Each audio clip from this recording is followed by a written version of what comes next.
Hey guys, I'm Lorenzo and you're watching Just Lorenzo. Last night was actually Memorial Day. Well, yesterday was Memorial Day. And I just want to give my happy related Memorial Day to all you guys out there. I hope you enjoyed your Memorial Day. Now, yesterday also was Raw, and I missed it because I was out doing my stuff with the fam, just chilling out on Memorial Day. And Memorial Day was actually good for me. You can leave a comment if you had a great Memorial Day too, just leave it right below. But anyway, I missed Raw, so I'm just going to use my WWE app right here and just tell you guys what happened and how I feel about it because I really wanted to talk to you guys about Raw. Now, I'm going to be doing this more often. I don't like SmackDown that much because I don't think it's as good as Raw, so I'm just going to do any Raw reviews. So, yeah. So let's just get started.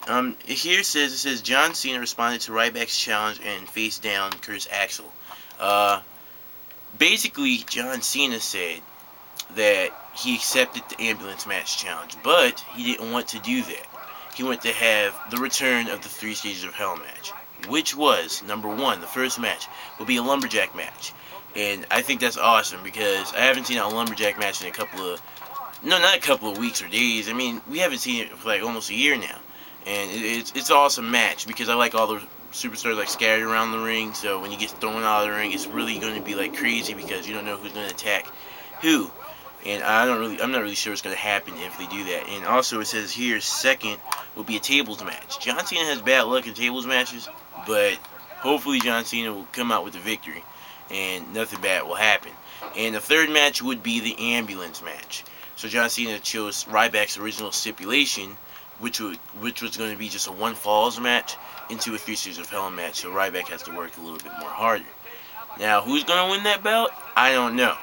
But all of us have our own opinion and stuff, so I'm not really sure what's going to happen. So I can't wait for Payback Live now. I just can't wait for the 3 Stages of Hell. I really can't wait because that's a match we haven't seen in a couple of years.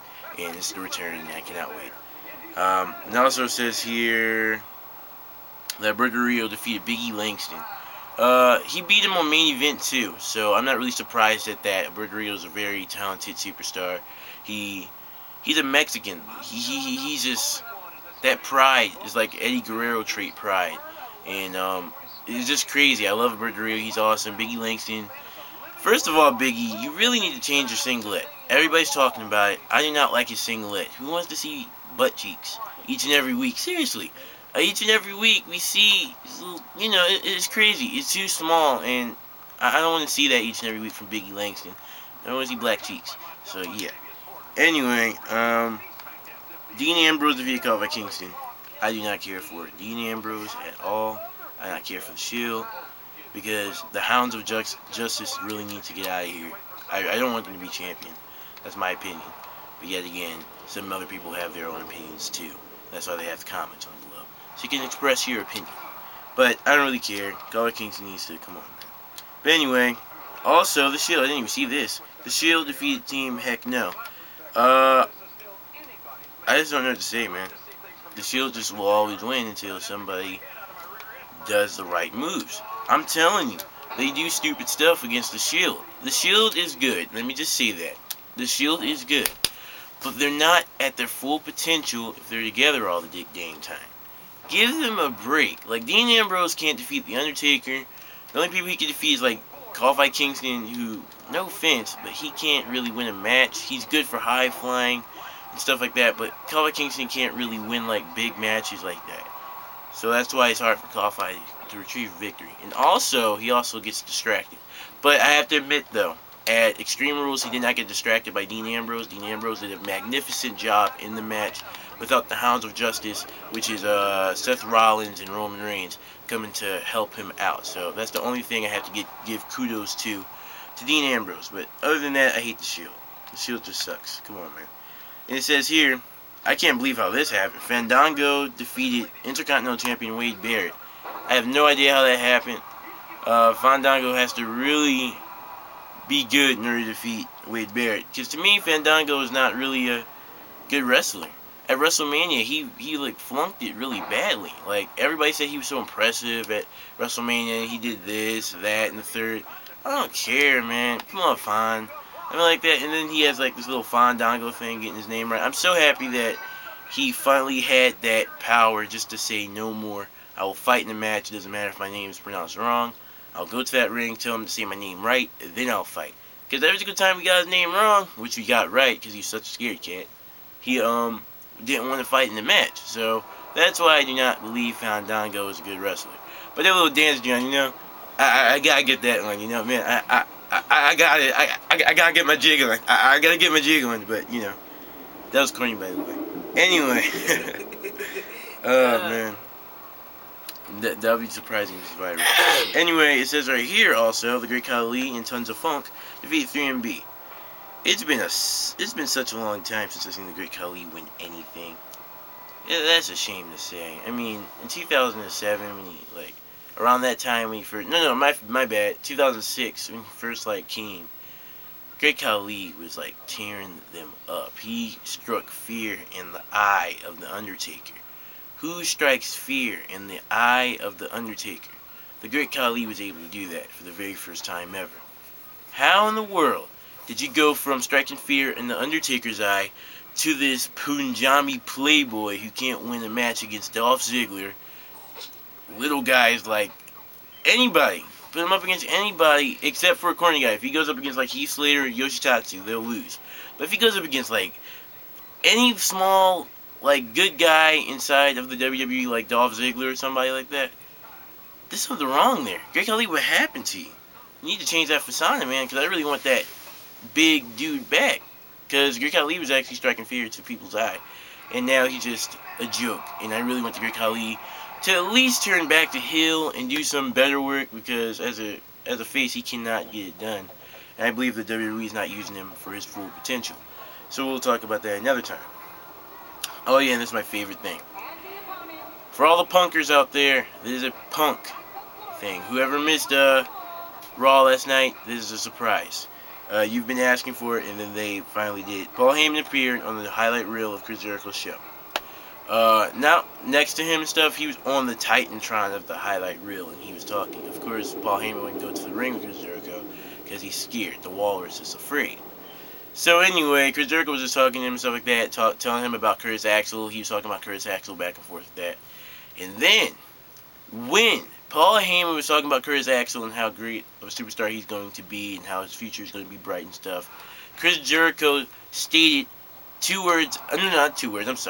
he stated the name of the best in the world, CM Punk. And he said, what happened to CM Punk? What happened to CM Punk, Paul? And Paul Heyman got flustered by the names of the CM Punk. Now, he got flustered, ladies and gentlemen. He got flustered. So, CM Punk he is going to return at Payback Live, because it also says here that Chris Jericho, I believe, correct me if I'm wrong, I might have to read back on this, he wants to face CM Punk at Payback Live, Chris Jericho. So we might see a WrestleMania 28 Extreme Rules 2012 rematch. We might get that, ladies and gentlemen, so it's going to be awesome. But just in case, I'm going to check right here one more time. Yeah, he's going to be Chris Jericho versus CM Punk at the Payback pay-per-view, so it's going to be really cool inside of CM Punk's hometown. So, yeah. And I don't really care for this match, because I think Divas matches suck, so I'm just going to say it anyway, because I know some of you people like that. Not you people, but you know what I'm talking about. Anyway, the Bella Twins defeated Divas champion Kaitlyn and Natalya. Kaitlyn and Natalya, I think Kaitlyn is so cute with a little face, man. So cute. But in all seriousness, no, it doesn't matter how cute she is. It doesn't matter how, I really do not care for Divas matches. I think that WWE should just slice that off the match card, because Divas matches just suck big time. I think the matches should just go down in flames. I don't think it's supposed to be in the WWE anymore. It's not as fun anymore. I mean, Lita was doing backflips off the top of the rope. We went from that to 2-minute matches from Kaitlyn to AJ and all that stuff. AJ fans, AJ's crazy, and I do not care if AJ's watching this. You're crazy, chick. And I do not dig crazy chicks. I've dealt with one before, so I'm not going to dig you at all. So, I hate Divas matches. I'm sorry, guys. I just had to say that. I hate it. And also, Sheamus and Randy Orton defeated Team Rhodes Scholars. Hallelujah, Randy Orton and Sheamus defeated them, because I hate Rhodes Scholars. They always think they're better than people just because they're knowledgeable, which I do not dislike. I think with their knowledge is going to take them really far inside the WWE. So I do not like Rhodes Scholars just because of how they act. I say that a lot because I like heels. I like them really much, but I do not like their attitude. The wrestling style is really good, but I just do not like them as like heels really much. I mean, heel is okay for them, but I do not like how they act sometimes. Once they take the attitude away, well, pretty much if they take the attitude away, they're going to turn to face. So pretty much I don't like them as heel. So I want them to turn face. And when they turn face, I'll be able to cheer for them without feeling bad because they're a bad guy. And I don't want to cheer for a bad guy because it makes me feel like a bad guy. I feel all dirty inside. So I'm not going to do that. So So let me get to the next match. It just zoomed me all the way back up, and that's crazy. Hold on. Wow, that was good, man. Let me get back to my page. But while I'm getting back to my page, I really do not like kick matches. And, it just sucks really bad. So, congratulations, Randy Orton, y'all. And then, last but not least, the last match on the match card, Curtis Axel defeated WWE Champion John Cena via count out. All I have to say is, Curtis Axel, if you want to make a name for yourself, bro, you gotta beat Cena, not count him out. Because in my book, counting him out is the most lowest term in like wrestleology. That's a new word, wrestleology. Comment if you like that word, or click like on the video if you like that word. But wrestleology, man. Listen, dude. I like Curtis Axel. I think he has a chance because it is Mr. Perfect's son, Michael McGillicuddy, and he might share that same perfect trait as Mr. Perfect. So I'm not going to doubt him one bit. But Curtis, start off a clean victory against John Cena by a pin. If you couldn't get the job done, that's all I'm saying, man. Just admit by your mistake. But he got by via countout. I don't know how it happened because I wasn't watching it that night, but I know via countout is not the way to go. But, yet again, John Cena is a never give up type of superstar. So, of course, Curtis Axel was going to get struck in with fear in his eyes during the whole thing. But anyway, I love John Cena. I'm always going to be C-Nation. Nothing's going to stop me. I hope Pee-wee's for president right here. I'm not sure if you can see that. But, Pee-wee for president.